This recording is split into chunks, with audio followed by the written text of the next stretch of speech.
It's all covered in today's China Truths.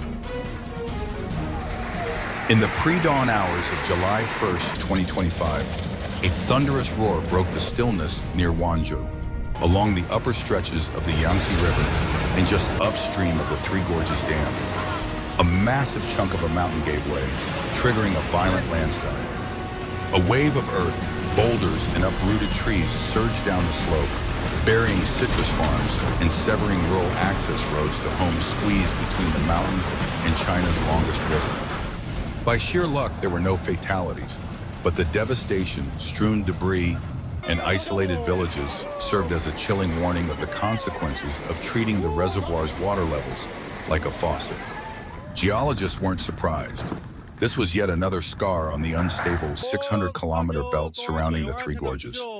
Yet it marked only the beginning of a string of catastrophes that would unravel across China. From Sichuan's mountains to Liaoning's coastlines, Hubei's plains to Guizhou's cliffs, laying bare a national crisis the Chinese Communist Party, CCP, struggles to keep under wraps.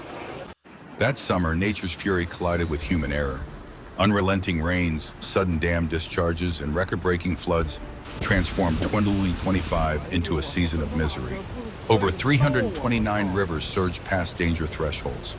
The Min River in Sichuan and the Han River in Hubei overflowed. Chengdu streets turned into canals. Dalian was swamped, and Shangfen sank under muddy waters. In the countryside, downstream towns were hit without warning as reservoirs released torrents in the dead of night. What was once touted as China's greatest civil engineering triumph, the vast dam system anchoring the Yangtze, has turned into a looming threat, pushing millions to the edge of disaster. Despite relentless state censorship and orchestrated media narratives, a tide of videos and voices on social platforms reveals the harsh reality: a nation battered by storms, both literal and political. At the core of the chaos lies the Three Gorges Dam. Heralded as a marvel of modern China, the project was meant to tame floods, generate power, and improve navigation. But its design has introduced long-term vulnerabilities. The reservoir cycles between 145 meters during flood season and 175 meters in drier months, exposing and submerging a 30-meter-wide strip of land repeatedly. This rhythmic wetting and drying fractures the soil, setting the stage for landslides, especially when unrelenting rains soak through these weakened slopes from Chongqing to Sichuan. Then came July 16th. The dam authority opened 11 gates simultaneously, unleashing a torrent of 52,000 cubic meters of water per second. This was only the second time in the dam's history that such a discharge occurred. Downstream, provinces like Hunan and Anhui braced for impact. Dongting and Poyang, the country's two major flood basins, were pushed to their limits. Poyang Lake ballooned to 4,600 square kilometers, a size not seen in 10 years. Dongting's rising waters gnawed at unfortified dikes, some still under construction. Dr. Wang Weilo, a Chinese hydrology expert who once consulted on the dam's development, later revealed that many floodwater releases are carried out secretly, often in the middle of the night. They save the reservoir by flooding the villages below, he said. This isn't engineering, it's politics. The cost? Devastating.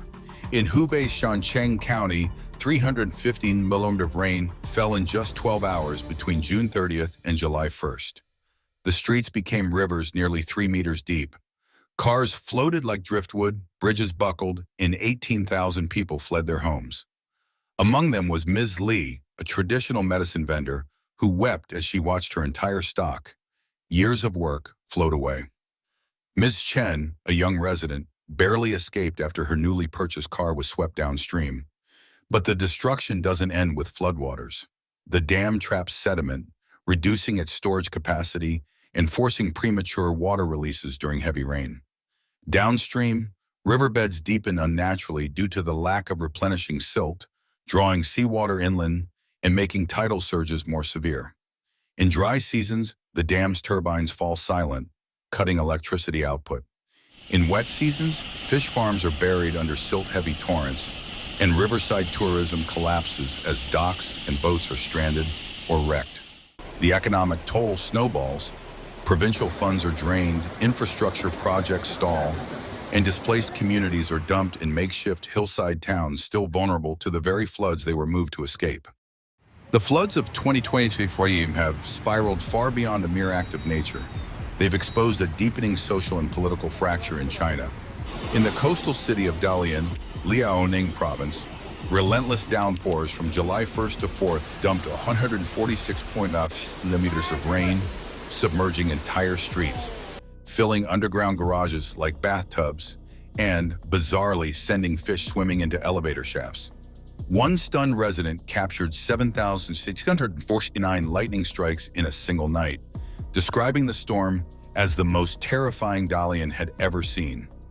As water levels rose rapidly, people scrambled onto car rooftops, shouting for help, while the city's much-touted Sponge City drainage system collapsed in dramatic fashion. On Douyin, a viral post mocked the disaster. "So this is the Sponge City they bragged about," the user said, as floating cars drifted past. In Liangjiang County, Guizhou, sudden mudslides and flash floods razed homes, while suspicion and anger grew over the government's handling of the aftermath. Locals accused authorities of underreporting casualties. Mr. Li, a resident, said he discovered 2 corpses near a supermarket, but never saw any official mention of them. "They blame nature to avoid taking the fall," he claimed. A similar story unfolded in Nanyang, Henan, where a staggering 700 millimeters of rainfall struck in just 24 hours on July 17th. After the Yao Reservoir released water without warning, farmland and homes vanished under a torrent. Ms. Xiao, who ran a small shop, said she lost 1.5 million yuan when floodwaters engulfed her store.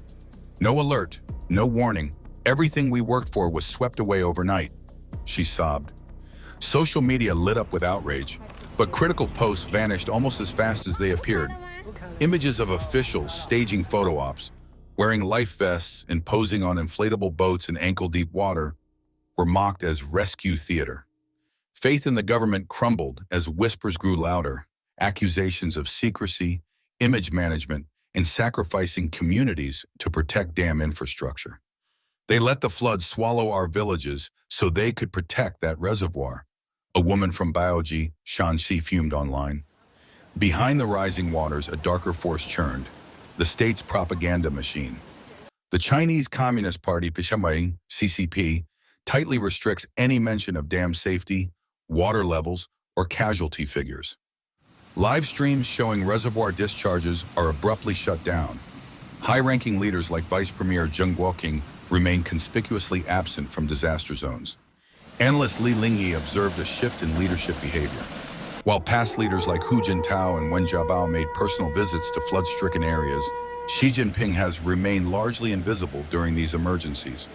"They wait for the floods to recede before putting on a show of concern," Li said. Relief efforts, too, were widely criticized, limited to token gestures like instant noodles and token cash handouts. Wang Weiluo, a prominent hydrologist, labeled these disasters a gray rhino, predictable but ignored threats. He warned that China's nearly 100,000 reservoirs, over 40% of which are considered structurally unsafe, were built in haste with poor materials and little oversight. "A government that doesn't answer to its people won't prioritize their survival," he warned. The hallmark of China's flood response has become silence. Unannounced dam releases are routine, with officials prioritizing infrastructure preservation over human lives. In 2020, floods overwhelmed Yangzhou's city center after discharges from the Three Gorges and Guizhou dams. Only after public outcry did officials admit the releases. Environmental scientist Peter Gleich warned that the ecological cost of the Three Gorges Dam is immeasurable, while historian Michael Oslin argued that a catastrophic failure could shatter the CCP's image permanently. "If that dam collapses, so does their narrative, and unrest will follow," he warned. Yet rather than confront these dangers head-on, the CCP deflects. Instead of transparency or investment in safer infrastructure, the focus remains on suppressing information and blaming freak weather. Meanwhile, the economic toll keeps rising. In Xiangyang, Hubei, over 200 stores and 100 vehicles were submerged, incurring millions in damage. Dalian's underground transit and parking systems were wrecked. In Chengdu, technology zones and subway stations flooded, paralyzing the city. Hydropower plants like Du in Hunan unleashed torrents that destroyed farmland, washed away fish cages, and stranded tourism infrastructure. The 25 floods have laid bare more than physical vulnerability. They've revealed the cracks in a system more committed to optics than to saving lives. China's 2025 flood disaster isn't just about water, it's about abandonment. The official compensation schemes barely scratch the surface of the actual damage. Lives lost, families uprooted, futures destroyed, all reduced to token handouts. In Western nations like Germany or the United States, flood victims receive comprehensive support through state programs or insurance. In China, there's no such safety net. We've lost our land, our crops, our homes, and they give us instant noodles, said Mr. Chen, a farmer living downstream from the Three Gorges Dam. Keeping the country's aging reservoir system afloat demands billions of yuan every year, draining local governments already stretched thin. Add to that the wrath of climate change. Storms now pour down 3 to 4 times more rainfall than historical averages. Overwhelming cities not built to withstand them. As floods swept across provinces, panic took root in another form, through whispers, rumors, and deepening distrust. The floods of 2025 have revealed a deeper crisis, a crumbling system of governance, outdated infrastructure, and a regime that values control over clarity.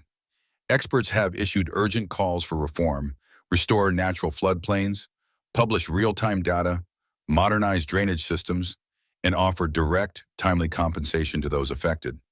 Without transparency, there can be no trust, insisted Dr. Wang Weiluo.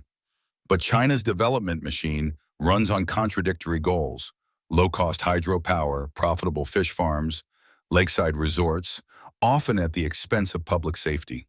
Now is the time to speak up. If you've lived through these floods, if you've seen the damage, felt the fear, or lost what matters, share your story in the comments. Your voice matters.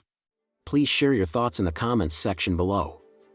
We will keep reporting on the COVID surge in China, so don't forget to subscribe to our channel and turn on the notification bell to get the latest videos. And thank you for tuning in.